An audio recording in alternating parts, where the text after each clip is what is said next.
Good morning, Mamador. Good morning, everyone. I am Jefferson G. Balbon, and today I am going to report the CA200 Institutional Corrections, Module 1. And today we're going to learn more about the global view on prison administration, prison antiquity to modernity, influence of the Roman Catholic Church, Pope John Paul, the profile Pope, Walnut Street Jail, King Henry Edward VI, and the Jewel King Henry VIII.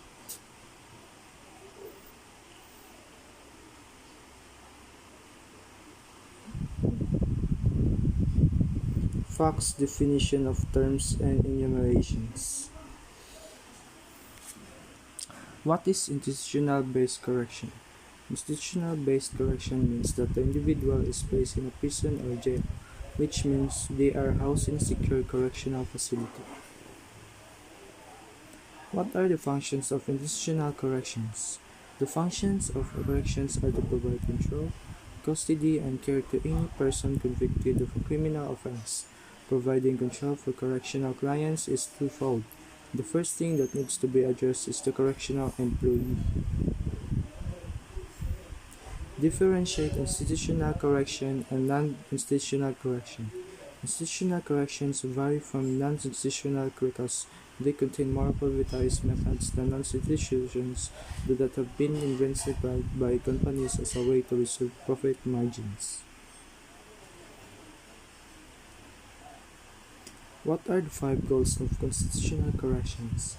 Retribution, incapacitation, rehabilitation, deterrence, and restoration. What is correction? Corrections refers to the supervision of persons arrested for, convicted of, or sentenced for criminal offenses. What are the 2 types of correction? Institutional corrections and community corrections. What are the importance of correction? The main purpose of corrections is the criminal justice system is to punish offenders who commit any crimes. By punishing offenders, it will deter a new offender from committing any more crimes. Corrections ensure that communities are safe, the fear of crimes is reduced, and establishes the idea of getting treatment. What are the 3 basic principles of correction in the Philippines? This harmonized and integrated program involves the therapeutic community modality, second, the restorative justice principles and concepts, and the third, the use of volunteer probation aids, or the VPAs.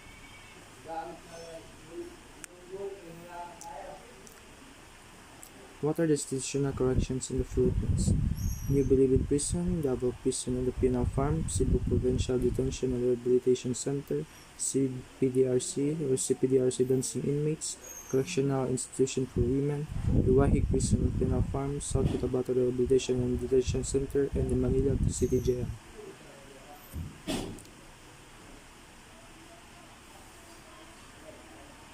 What are the 3 major departments that holds the institutional correction? Department of Justice or the DOJ, Department of the Interior and Local Government or the LLG, Department of Social Welfare and Development or the DSWD. What is the importance of the Philippine correctional system? Correctional facility rules are designed to allow prisoners to develop personal and social relationships. A centralized jail system has improved control over the nation's jails. Special programs and 4 residential facilities provide services for youth development and for youths with special needs. What is global prison administration? According to Carlson and Garrett in 1999, the global prison administration involves the application of both leadership and management techniques to correctional institutions. What is Philippine correctional administration? The Philippine correction system is composed of the institutions in the government, civil society, and the business sector which are involved in the confinement, correction, and restoration of those individuals charged for and or convicted of delinquent acts of crime. Who manages prison in the Philippines? The Bureau of Correction, also known as the Booker, Filipino Kawanihan ng mga Bilangguan, literally Bureau of Prisons, which was the name of the agency from 1905 to 1989, abbreviated BUCOR. is an agency of the Department of Justice which is charged with the custody and rehabilitation of national offenders. Who is the Director of Prisons? The prison's headquarters is in the Greater Accra Regional Office in the Controller General of Prisons and 2 Deputy Controller General of Prisons, 7 Controllers of Prisons, and other principal office holders. The current Director General of the service is Patrick Darko Misa. What are the problems of prison in the Philippines?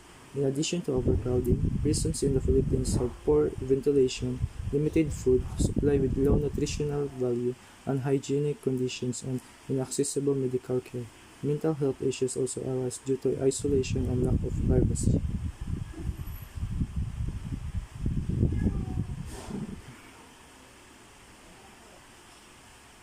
Why is the barrier of prisons important? The barrier protects society by confining offenders in prisons and community-based facilities that are safe, humane, cost-efficient, and appropriately secure, and by providing inmates with programs and services to assist them in becoming proactive, law-abiding citizens. What is the role of correctional and criminal justice system in the Philippines? Corrections is one of the imperative pillars of criminal justice administration. It is tasked to safekeep and rehabilitate those affected by the courts. It is in the correction where the better part was the greater education or sentence or suspense the judicially prescribed penalty.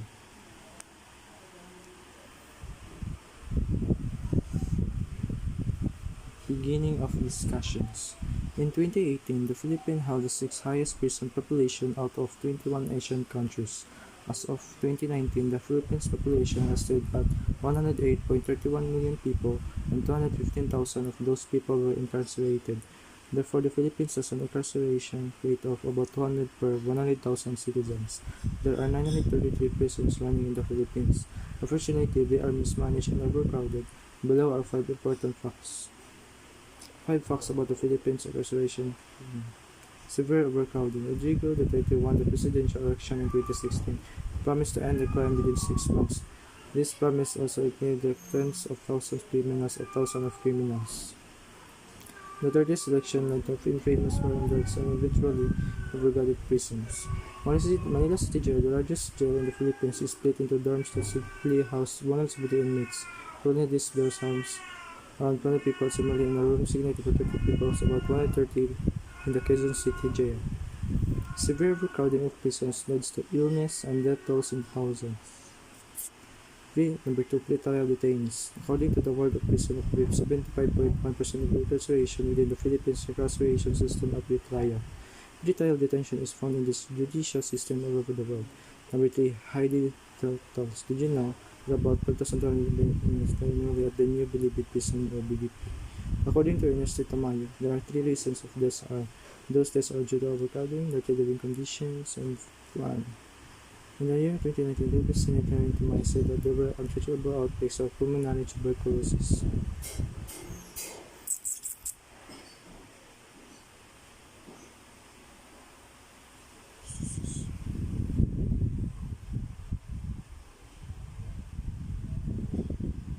In addition to overcrowding, poor living conditions, and inmate violence, and BP lacks nutritional food and basic health care. On account of these living conditions, Tamayo reports that at least one prisoner dies at NBP each day. However, it was stated that the politicians and prison employees are working to reduce overcrowding in the Philippines prisons.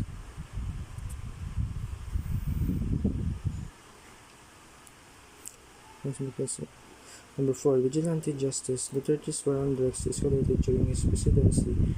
Robbed citizens were recorded to kill anyone suspected of dealing in buying or illegal crime.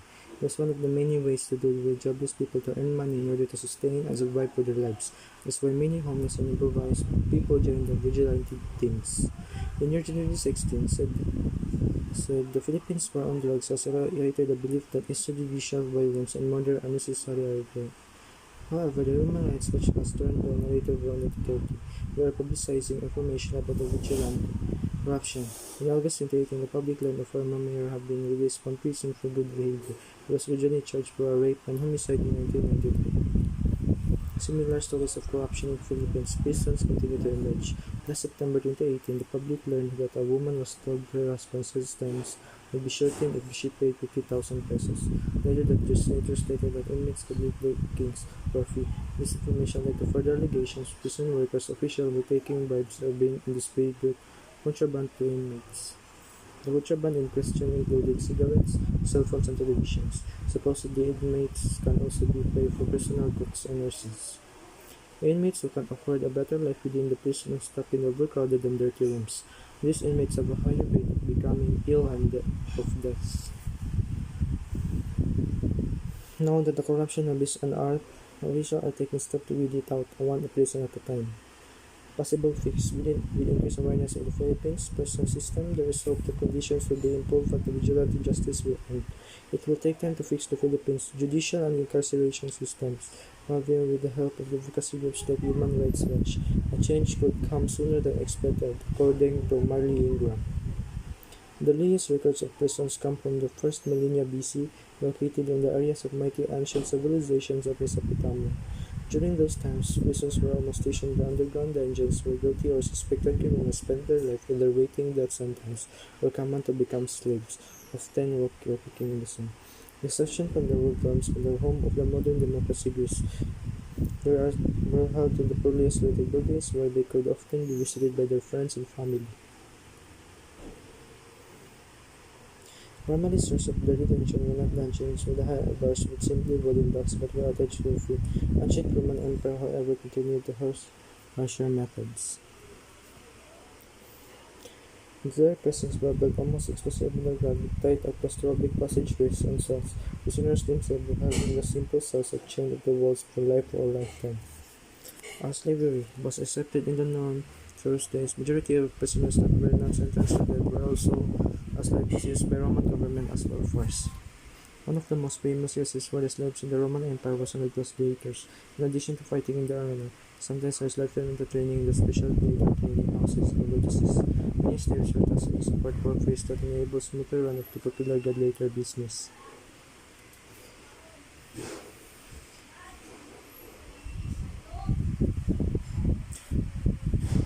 The most famous leader of the mighty Colosseum arena in Rome had a slave army of 2 to 4 slaves that worked daily as power source of the complicated network of 24 elevators that transported gladiators and diverted the mass upon it from the underground dungeons into the arena floor. The conditions of the European prisons remained harsh until English royalty started being more involved with the justice system. Henry II commissioned the construction of first prison in the 1166, together with the first draft of the English legal system that this concept of jury. One of the most historic prison legislation was introduced in 1215 when King John signed Magna Carta, which stated that no man could be imprisoned without trial. With the rise of the industry between 16th and 18th century, English prisons became overcrowded and new penal measures started being implemented: military pardon and penal transportations. During the end of 18th century, over 50,000 prisoners were transported from England to penal colonies in North America and Australia. France even continued the practice of penal colonies until the middle of 20th century, most notably in the French Guiana, in the famous and the Devil's Island, and the Russian used remote penal colonies in the frozen north zone of Korea. The age of modern prisons that we know today started with the several prisons reforms in the 19th century England. During that time, the prisoners started with receiving more care, concept of rehabilitation was introduced, and governments around the world started considering the reviews and solitary confinement. This was primary source of the increased numbers and scenes inside the Catalonic prisoners. Wars that troubled the world in the beginning of the 20th century brought the formation of large amounts of war prison camps and concentration camps.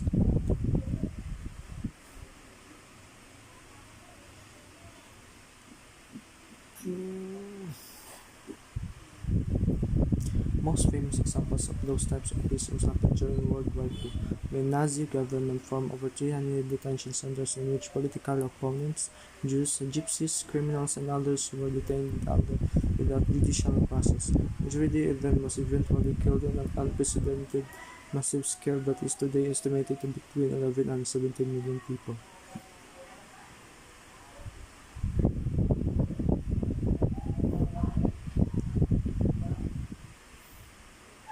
During the end of 20th century, modern prison system was finalized. Concept of probation service was introduced in 1991. and 3 years before that, prison intended solely for the holding inmates and permanent restoration was formed.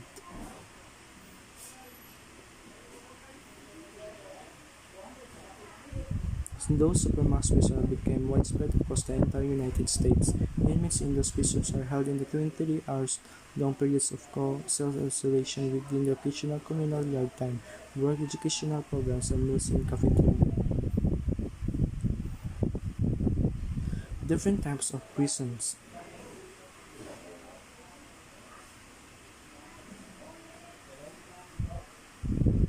Religion's role in prison. Religion's body in prison is often about its contribution to the individual growth or development of a particular inmate. The focus is to perceive role in religion, helping lower the chances of recidivism among inmates. Other reasons, it focuses on the immediate value that religions have for inmates for their help in their coping and survival.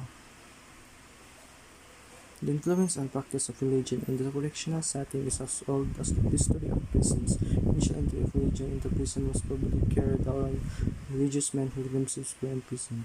The Bible stories of such prisoners include Joseph and Jeremiah in the Old Testament, and the John the Baptist, Peter, John, and Paul in the New Testament. Beginning in the days of Constantine, the early Christian church granted asylum to criminals who would otherwise have been mutilated or killed.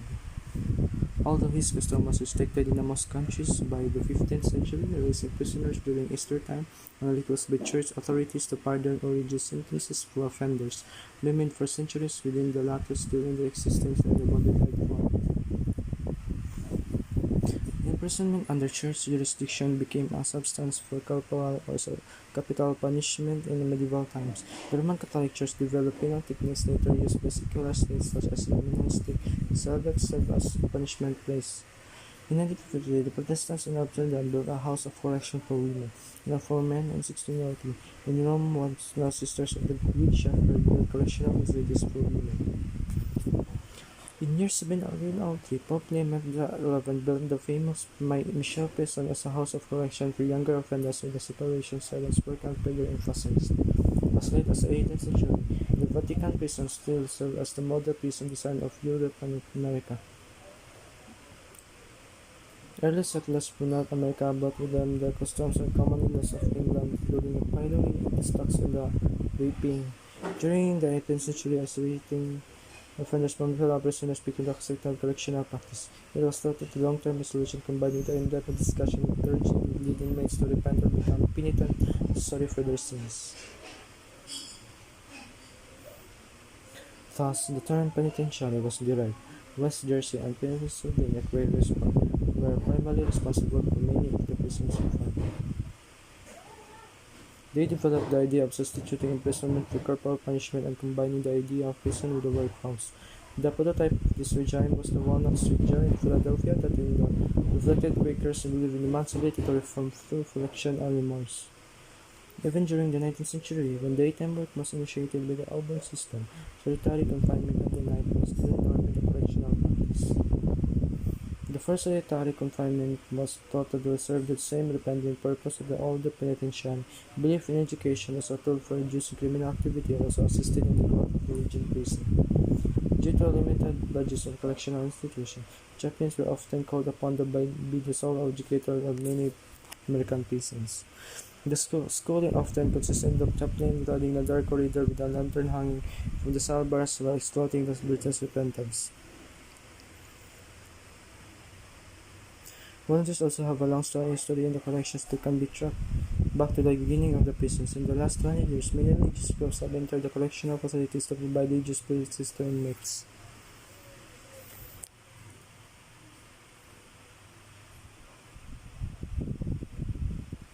One of the most famous advocates for volunteers in the correction was Maud Ballington Booth, the daughter-in-law of William Booth, who founded the Salvation Army. Today, volunteers are vital to religious programs, and without them, inmate participation would surely be limited. Faith representatives would be unable to minister to the large number of variety of inmates. Many older correctional institutions are being refurbished and destroyed, displaced with the facilities designed for better observation and security. Yet the initial appearance of religion, philosophy, and design of the penitentiary would surely remain in the correctional history. Brief summary. In the final stage of the criminal justice system, correctional agencies must carry out a synthesis in possible efforts. From humble beginnings, corrections have become booming industry involving hundreds of people, plus representing 7 million people, including prison and jail inmates, the persons on the probation and parole. Correctional population have increased over time, although it is difficult to identify a single cause for them. At the same time, correctional practice has shifted to cause from the obligation.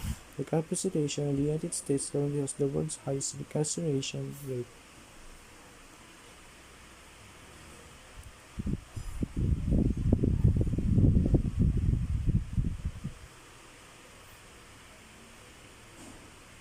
Each correctional agency maintains its own philosophy, making it very difficult to identify the system purpose of corrections through the state. Force and short tension of the correctional philosophy and it really should be at what it should become.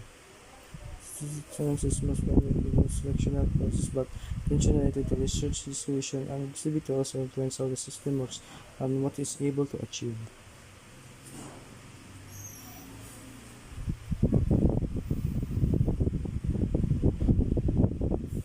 History and practice of correctional institutions. The type of correction system in place is often determined by the current beliefs about how best to deal with criminals.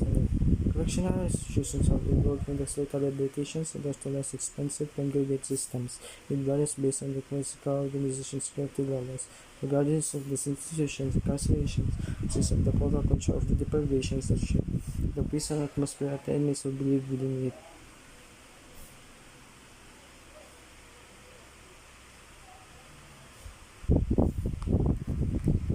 History and practice of community corrections. As an alternative for incarceration, community corrections have grown in the popular to combat solely prisons to conventional costs. In early times, mark systems that allowed early release provided prisoners with an incentive to follow institutional rules and to pursue rehabilitation activities.